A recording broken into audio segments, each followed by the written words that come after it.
India 1947 से 2014 part 3 rediscovery of India. Welcome. Pakistan को युद्ध में हराकर बांग्लादेश बनाने वाली और सिक्किम की राजाशाही का अंत करके उसको भारत का 22वां राज्य बनाने वाली भारत की प्रधानमंत्री इंदिरा गांधी की हत्या उनके ही 2 सिख बॉडीगार्ड्स के द्वारा कर देने के बाद उनके बेटे राजीव गांधी भारत के प्रधानमंत्री बने, जिन्होंने अपने कार्यकाल में काफी संघर्ष देखा और भारत के विकास की गति को आगे बढ़ाया।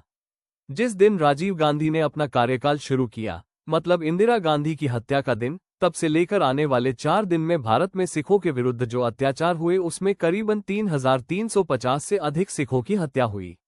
इंदिरा गांधी की हत्या और 1984 के सिख विरोधी दंगों के तुरंत बाद नवंबर में जनरल इलेक्शन के लिए मतदान हुआ और भारत के अधिकांश लोगों ने कांग्रेस का समर्थन किया और इंडियन नेशनल कांग्रेस ने 543 में से 414 सीटें जीती, जो आज तक का सबसे बड़ा रिकॉर्ड है। इस चुनाव में राष्ट्रीय स्वयंसेवक संघ की political wing Bharatiya Janata party ने अपनी पहली 2 सीटें हनमकोंडा और महेसाना में जीती। 3 दिसंबर 1984 के दिन भोपाल, मध्य प्रदेश में स्थित यूनियन कार्बाइड कंपनी की कीटनाशक फैक्ट्री से लगभग 45 टन खतरनाक गैस मिथाइल आइसोसाइनेट लीक होने से 15,000 से ज्यादा लोग मर गए और 5 लाख से ज्यादा लोग बीमार हुए। इस वीडियो को प्रस्तुत करने से पहले आपको बताना चाहूंगा कि इसे RGM का सहयोग प्राप्त है, एक डिजिटल प्लेटफॉर्म जो आपको बिना किसी निवेश के अपना बिजनेस प्रमोट करने और लाखों रुपया कमाने का अवसर देता है। साथ ही कई एक्स्ट्रा बेनिफिट्स भी मिलते हैं। चलिए अब अपने मुख्य टॉपिक पर आते हैं। राजीव गांधी ने विज्ञान, प्रौद्योगिकी और एसोसिएटेड उद्योगों के लिए सरकारी समर्थन बढ़ाया तथा प्रौद्योगिकी आधारित उद्योगों, विशेषकर कंप्यूटर, एयरलाइंस, रक्षा और दूरसंचार पर आयात कोटा, कर और शुल्क कम कर दिए। राजीव गांधी ने भारत की IT और दूरसंचार क्रांति की नींव रखी। उन्होंने कंप्यूटरीकरण, सॉफ्टवेयर विकास और दूरसंचार बुनियादी ढांचे को बढ़ावा दिया, जिससे भारत के IT क्षेत्र का उदय हुआ और पूरे भारत में PCO का प्रसार हुआ। राजीव गांधी ने लोकतांत्रिक विकेंद्रीकरण और जमीनी स्तर पर विकास की वकालत की। उन्होंने ग्राम स्तरीय शासन और स्थानीय स्वशासन को मजबूत करने के प्रयास शुरू किए। राजीव गांधी को प्रतिभाशाली ग्रामीण बच्चों के लिए आवासीय विद्यालय जवाहर नवोदय विद्यालय स्थापित करने का श्रेय दिया जाता है। उन्होंने प्रौद्योगिकी का उपयोग करके सरकारी कामकाज में पारदर्शिता लाने पर जोर दिया। उन्होंने सरकारी कार्यालयों में कंप्यूटर पेश किए, प्रशासनिक सुधार प्रयासों की शुरुआत की। इसने ई-गवर्नेंस और आधुनिक प्रशासनिक प्रथाओं के लिए भविष्य को प्रशस्त किया। राजीव गांधी ने अपने कार्यकाल के दौरान युवा सशक्तिकरण को बढ़ावा देने के लिए बदलाव किए और मतदान की आयु 21 वर्ष से घटाकर 18 वर्ष करके उनके लोकतांत्रिक अधिकारों के लिए लड़ाई लड़ी, जिससे देश के युवा नागरिकों के बीच राजनीतिक भागीदारी बढ़ी। राजीव गांधी ने विजय पी भटकर के नेतृत्व में परम सुपरकंप्यूटर परियोजना का भी समर्थन किया, जब अमेरिका ने भारत को क्रेज सुपरकंप्यूटर तक पहुंचने से वंचित कर दिया था। भारत का पहला उपग्रह रोहिणी सैटेलाइट RS-1 राजीव गांधी के कार्यकाल के दौरान लॉन्च किया गया था। बोफोर्स घोटाले के आरोपों के बीच वित्त मंत्री और बाद में रक्षा मंत्री के पद से बर्खास्त होने के बाद VP सिंह ने राजीव गांधी के मंत्रिमंडल से इस्तीफा दे दिया। इसके बाद उन्होंने कांग्रेस पार्टी और लोकसभा में अपनी सीट से इस्तीफा दे दिया। इस घटना ने एक महत्वपूर्ण मोड़ को चिन्हित किया, जिसके कारण VP सिंह ने अपनी खुद की राजनीतिक पार्टी बनाई और अंततः अन्य राजनीतिक दलों के साथ गठबंधन करके भारत के अगले प्रधानमंत्री बने।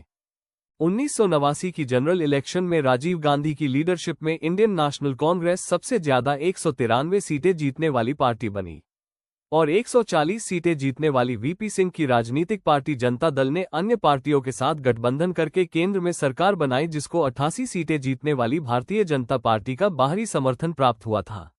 2 नवंबर 1989 से 10 नवंबर 1990 तक VP सिंह प्रधानमंत्री पद पर रहे। VP सिंह की उपलब्धियों में मंडल आयोग की रिपोर्ट को लागू करना, जिसमें सरकारी नौकरियों में पिछड़ी जातियों के लिए आरक्षण अनिवार्य किया गया, तथा अनुसूचित जाति एवं अनुसूचित जनजाति अत्याचार निवारण अधिनियम 1989 को लागू करना शामिल है। VP सिंह के प्रधानमंत्री बनने के बाद तुरंत ही भारत सरकार ने तत्कालीन केंद्रीय गृह मंत्री मुफ्ती मोहम्मद सईद की बेटी रुबैया सईद की रिहाई के बदले में 5 खूंखार आतंकवादियों को छोड़ दिया था। इसके बाद तुरंत ही कश्मीर घाटी में हिंदुओं के खिलाफ आतंकवाद फैल गया। कश्मीर घाटी के पंडितों को 1989 के अंत और 1990 की शुरुआत में JKLF और इस्लामवादी विद्रोहियों द्वारा निशाना बनाए जाने के परिणामस्वरूप कश्मीर घाटी से भागने के लिए मजबूर होना पड़ा।